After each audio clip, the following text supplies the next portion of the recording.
This week on Made in SA, we're icing it with Boitshoko. My dream is to be a pastry chef, internationally or nationally.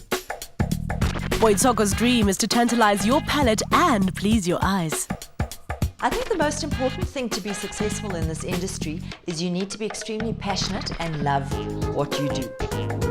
But don't be fooled, tickling your sweet tooth takes more than just icing and cookies. This is how we roll on Made in SA. We celebrate young people of excellence and give them a kickstart on the ride to chasing their dreams.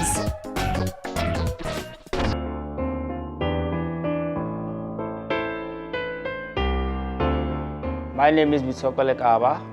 I'm age 21 and I live in Deep Blue 351 Extension, Soweto. My hobbies are going out with friends, playing board games at home, going out with my mom for shopping or just over lunch. And I also love drawing and painting. I'm a very calm person. I love art, I'm very creative. I help my friends a lot, even at school or at home. Personal problems or just any other problem that they have. My friends love me because I'm a very bubbly person. I can change your mood from being sad to happy. I'm open. I just love joking around with other people. I love pastry. Why? Because it's what I was given. That's how I feel. I feel that I have a raw talent. It just needs to be refined. The special people in my life are my friends, my parents, because they are around me all the time. I learn from them.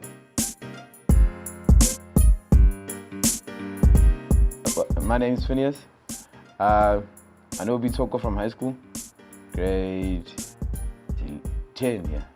My name is Umokiti Mzozoyana. I knew Boitshoko from grade 10. Yeah, in Greenside High. We went to school together. He's a very bubbly person, but at first we had our suspicions about him. You know, silent people, we get worried. But he opened up and yeah, we've been friends. We've been friends since high school, yeah. He's actually a cool person, you know, calm person, down to earth.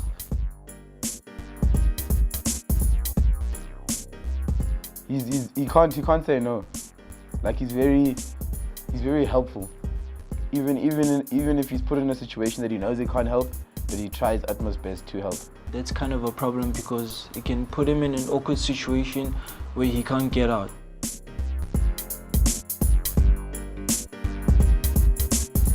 What I love about Boitshoko is he's very understanding. To a point where if you do go the wrong direction or you do something wrong, he'll correct you and give you guidelines.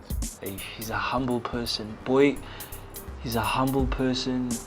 He respects.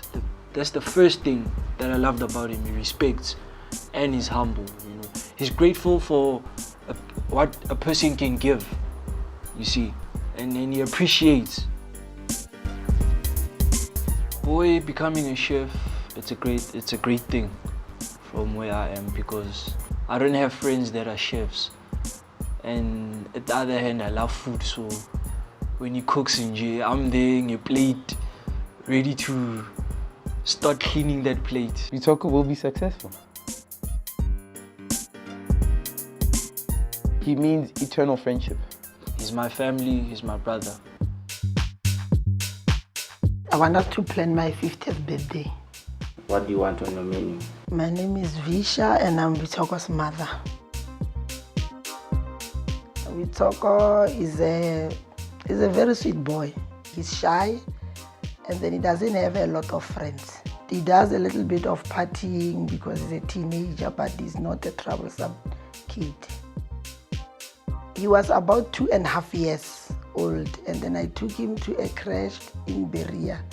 So he wasn't well conversant in the English language. One winter morning, I couldn't see his gloves, it was very cold. And then I took the boot socks, I put them on the hands. So when he came back, he said, you know, Visha, Auntie Dot asked me if these were gloves. And I told him, no, Auntie Dot, they were couscous. His dream to become a chef, I'm okay with it. Because I wanted him to do something that he will love. I see Boitshoko reaching his dream because Boitshoko works hard and he loves what he's doing. I think he needs to work on his food preparation skills, the presentation, and I think that's all. Because he's more of an artist.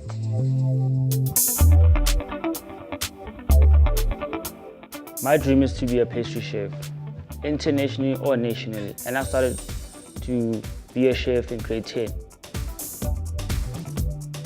I started having this dream when I was in grade 10 in high school at Greenside High, and I was doing consumer studies, and for me that opened me up to do what I love. So I know that from baking to even cold kitchen I can do it, but I prefer pastry because this is what I love.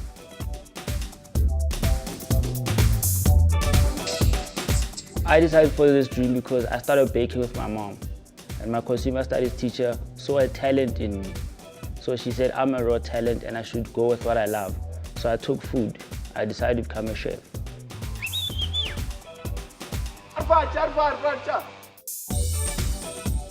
It's important for me to follow my dream because I love cooking and I can express myself on a plate with art. So that for me is what I love. What I've done so far is I've entered competitions this year. I also completed my studies in diploma in food prep and cooking. So for me this year it's all about competitions and advancing in pastry. My challenge is I've taken part in competitions, but I've noticed that people are at a higher stage than I am. So I need to work on that with my plating style and playing with flavors, working with flavors and see what works with what. I can overcome these challenges by working hard, firstly, playing with plating styles, flavors, reading books.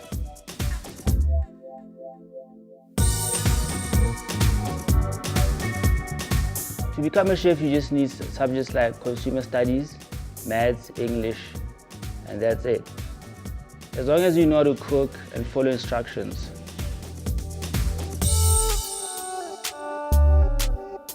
So cut your vanilla pod out, scrape out your seeds and place those into your cream as well. To people that say this dream is not going to lead me anywhere, well, I can prove that to people that being a chef is not just any job that you can do. You need to have passion for it. You need to be talented, you need to be creative. And if you can do that and show that on a plate, then this is your career. After the break, Boitshoko must channel his feminine side and decorate a cake with a very finicky design. Welcome back to Made in SA, the show that rolls the Mzansi's most ambitious dreamers. For Boitshoko to get one step closer to his dream, it's time to take off his oven mitts and create icing that will water the mouths of customers. But first, let's meet his coach.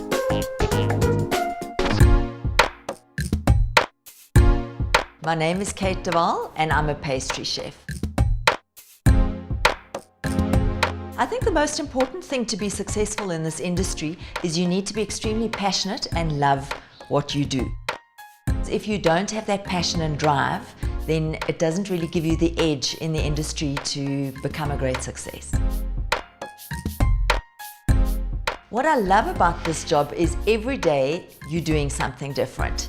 And we're given challenges all the time. We've had to put light boxes in between cakes and, work out the electrics, so it can be quite fun and exciting. A big misconception in this industry is the fact that it's extremely glamorous. It does have a glamorous side, absolutely, but there is a lot of hard work and sweat and tears behind the scenes.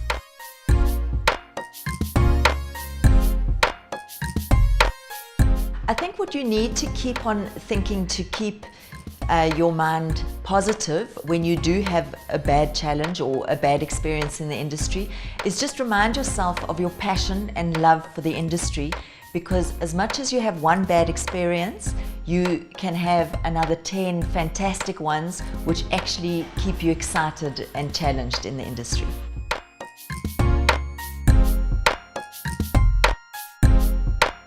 Traits you should have to be successful in this industry is you need to be patient with people. You need to be a people person, definitely. And I think attention to detail is key. You need to be extremely pedantic. If you have to work a 12, 16-hour day, then so be it. You need to actually just learn to cope with it and deal with it. I'm coaching Boitshoko, and he wants to become a successful pastry chef. Well, today I'm very excited because I'm meeting my coach and I'm expecting something different that I haven't done yet as a pastry chef. My achievements from this experience will be having more confidence when I have to do cakes, wedding cakes, birthday cakes, even for a smaller scale of cakes. I always make room for disappointments, but I always learn from my mistakes. So if it doesn't go that good, well, it's okay. I'll learn from that and I know what not to do next time. I've been dying to have such opportunity to have a coach who's really excited to teach and show me the skills and other ways of decorating cakes. So I'm very excited today. Hi, I'm Kate. Pleased to meet you. Nice to meet you too. Come in and take a seat. So I believe you'd like to become a pastry chef. Yes, I'm currently studying being a pastry chef. Okay. I love it. I've always wanted to be a pastry chef. So have you used fondant at all before? I have once, but having quite a bit of a problem. So yeah. Okay. And what do you love about the industry? For me, the industry, I love, people say I'm crazy for loving the long hours, but I do love the long hours. Baking, playing with the fondant, and also it's cake decorating for me. It shows my artistic side as well. It is extremely rewarding, I must be honest. I've been doing it for years, and you know, when that cake comes together, it's such a rewarding feeling. I've got a fabulous challenge for you today. I would like you to decorate a top cake with 24 cakes underneath it. And the theme is high tea, so you can use your creativity and imagination with that. I'll give you a couple of pointers and show you a couple of different techniques.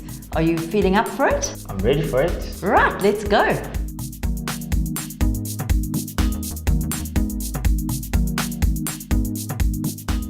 Here's an apron for you. Thank you.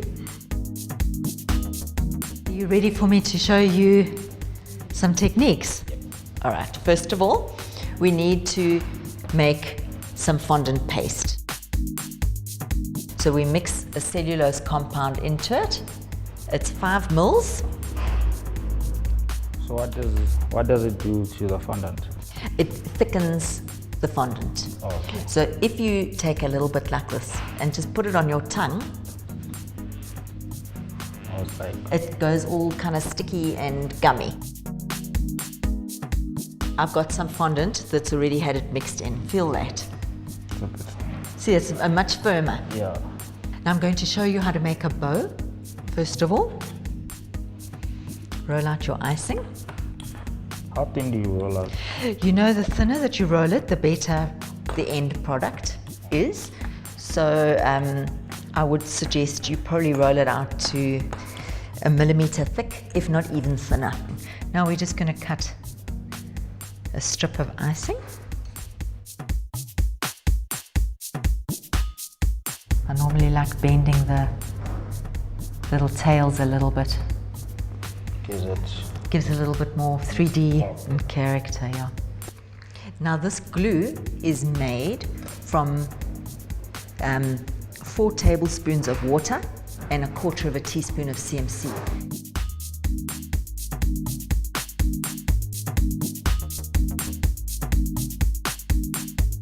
I'm going to show you a couple of flowers. Okay. We're going to just do a little blossom On the edge. on the edge. Now for the last one that I'm going to show you, it's a little rose. All right, we have prepared some rose cones, which are here, because these need to be set and dried. You do need to put a little bit of muscle behind it.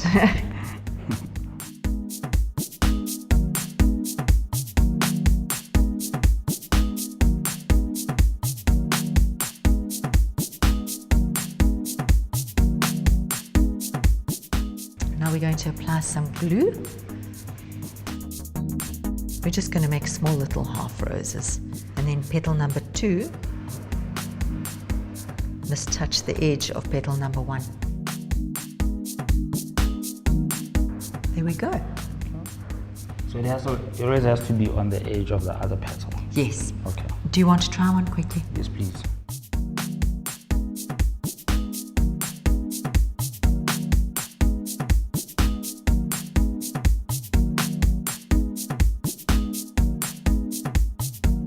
Just to straighten it up a little bit. So is that the first rose you've made? Yes, that's the first time. Excellent. So you up for the challenge? You ready to go? Yes, I'm ready. Fabulous. I'll leave you to it. If you need anything, give me a shout. Cool. Okay. After the break, Boitshoko gets more piled onto his plate when he's asked to pull off the delicate icing techniques he's just learned. Welcome back to Made in SA, the show that rocks it with the nation's raddest go-getters. Earlier, we met flavor creator Boitshoko, whose dream is to tear up the kitchen as a pastry chef. His coach has upped the flame and has given him 2 hours to pull off a dessert challenge that might just burn his fingers.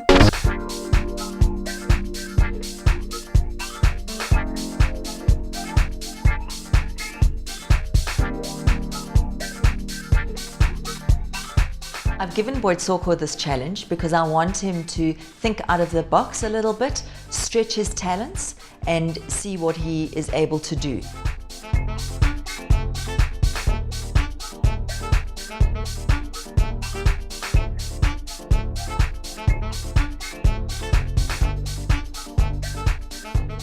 My cupcakes are ready to go in. So for the theme as a high tea, I'm thinking flowers, maybe sitting in a garden. So for my decorative, I'll make roses for the garden theme as well.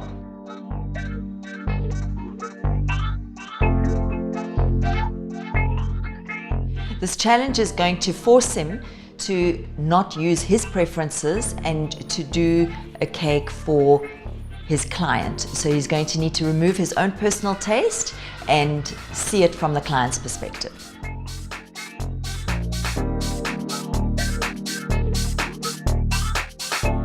I'm actually very impressed with the way that he has embraced the challenge, and he is quite happy to get stuck in and do it, so it'll be interesting to see what he comes up with at the end. I'm kind of used to working under pressure, so the smaller hours, the more quick I work. So for me it was good, and yeah, I feel quite confident about what I did.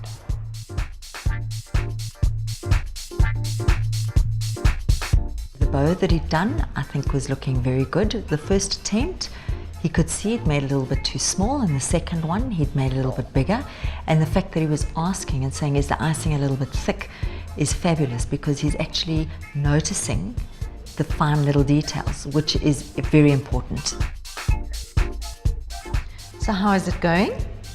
A bit slow, but it's getting there. That's good. I've brought you some molds which you can use. It makes it a little bit easier. If you push the icing in here, I'll just bring you some luster powder and you just brush it in here, or otherwise you can use Maizena. The whole bucket full of choice, so you can go crazy here. I'll put it. Okay. Thanks. All right.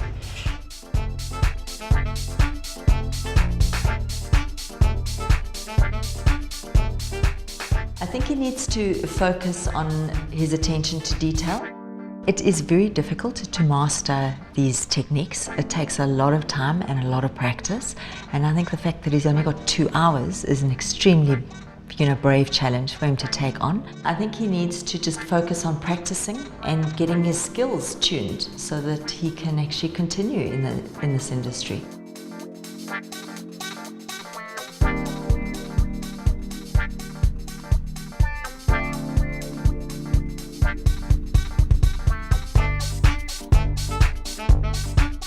My day was good. I loved it. It was a bit challenging, but I did well. I feel that I did well. What I loved was I learned how to do roses, which was new for me. How to do bows was new for me.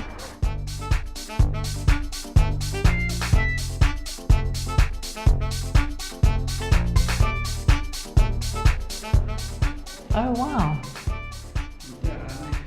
So, that looks very nice. How did you find the challenge? It was a bit challenging when it came to the roses, but Did you tried some of the roses though? I did. Okay, but that's a very good first attempt. One thing I would say is look at your rose petals. They should be the same height as the tip, because otherwise it looks like your little point is coming out. So next time, just push it a little bit higher. And the roses are just loads and loads of practice. You know, you need to just practice and just do one after the other, and then eventually you will master the art. And the same thing with the bow. You know, any technique takes a while to master. I actually like the way you've done different piping techniques, because these days a lot of people are wanting to see a whole lot of cupcakes decorated in different ways. It's not all the same matchy-matchy. When I do pipe my cake, should I pipe from the top till I cover the Till you cover the board, yes. Go right down. Otherwise, you can have a cake board or a sheet of glass that's a little bit bigger than the cake, and then you can finish it off at the bottom there. I think you did very well. You know, it's a very daunting challenge, and you weren't in your normal environment. It was all new equipment, and you didn't know what to expect when you came in. So I think you actually did very well. I feel quite good. So I've noticed my mistakes with the cake and the decor for it. So I'll work on that next time, and then I know what I lack and what I need to improve on. Okay, fabulous. Thanks. Well, I wish you all the best. Thanks a lot.